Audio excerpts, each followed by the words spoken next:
ദൈവനാമത്തിന് മഹത്വമുണ്ടായിരിക്കട്ടെ. 15 നോമ്പിൻ്റെ 5-ാം ദിവസമായ ഇന്ന് ചിന്തയ്ക്കായി തിരഞ്ഞെടുത്തിരിക്കുന്ന വിഷയം നോമ്പിൻ്റെ ശക്തി, വിശ്വാസത്തിലൂടെ ജീവിതങ്ങളെ പരിവർത്തനം ചെയ്യുക. ആധ്യാത്മിക ജീവിതത്തിൻ്റെ പരിപോഷണത്തിന് ഉപവാസവും പ്രാർത്ഥനയും നോമ്പും അത്യന്താപേക്ഷിതമാണ്. അത് അനുതാപത്തിലേക്കും മാനസാന്തരത്തിലേക്കും രൂപാന്തരത്തിലേക്കും നമ്മെ കൊണ്ടെത്തിക്കും. 15 നോമ്പിൻ്റെ ഈ വിശുദ്ധ ദിനങ്ങളിൽ പ്രവർത്തികളുടെ പുസ്തകത്തിലെ 19 അധ്യായം 8 മുതൽ 12 വരെയുള്ള വാക്യങ്ങളിൽ കാണുന്ന ശക്തമായ സന്ദേശത്തിലേക്ക് നമ്മുടെ ഹൃദയങ്ങളെയും മനസ്സുകളെയും തിരിക്കാം. ഈ ഭാഗം വിശ്വാസത്തിൻ്റെ പരിവർത്തന ശക്തിയും ദൈവകൃപയുടെ ശ്രദ്ധേയമായ പ്രകടനങ്ങളെയും പ്രകാശിപ്പിക്കുന്നു. അപ്പോസ്തല പ്രവർത്തികൾ 19 അധ്യായം 8 മുതൽ 12 വരെയുള്ള വാക്യങ്ങളിൽ അപ്പോസ്തലനായ പൗലോസിൻ്റെ എഫെസോസിലെ ശുശ്രൂഷകളെക്കുറിച്ച് വിവരിക്കുന്നു. അവൻ സിനഗോഗിൽ പ്രവേശിച്ച് ദൈവരാജ്യത്തെക്കുറിച്ചും സംവാദിച്ചും സമ്മതിപ്പിച്ചും കൊണ്ട് 3 മാസം ധൈര്യത്തോടെ പ്രസംഗിച്ചു.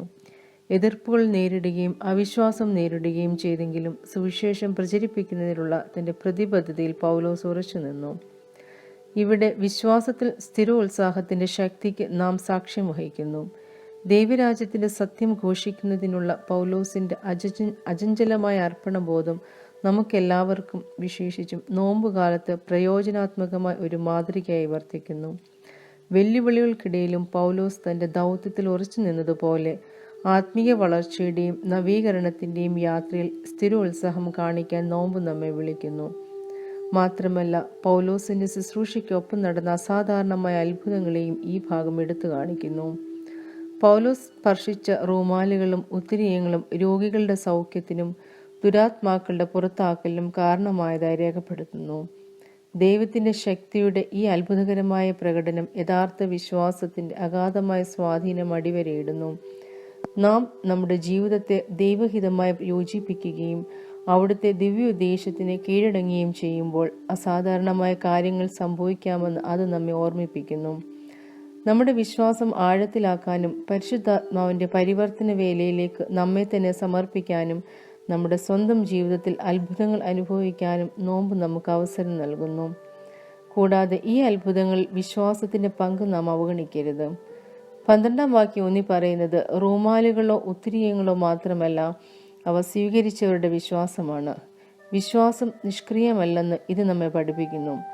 നമ്മിലൂടെ പ്രവർത്തിക്കാൻ ദൈവത്തിൻ്റെ ശക്തിയെ ക്ഷണിക്കുന്ന ഒരു സജീവ ശക്തിയാണിത്.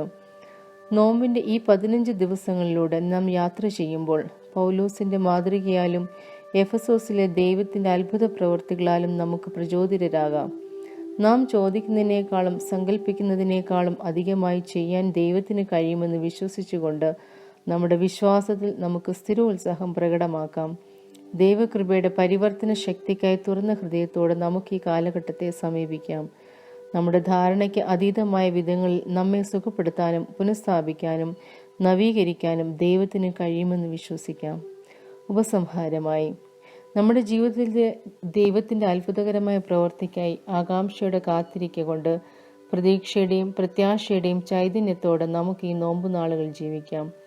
നമ്മിൽ നല്ല പ്രവൃത്തി ആരംഭിച്ചവൻ യേശുക്രിസ്തുവിൻ്റെ നാളോളം അതിനെ തികയ്ക്കുമെന്ന് ഉറപ്പായി വിശ്വസിച്ചുകൊണ്ട് നമുക്ക് പൂർണ്ണമായും അവിടുത്തെ ഇഷ്ടത്തിന് കീഴടങ്ങാം.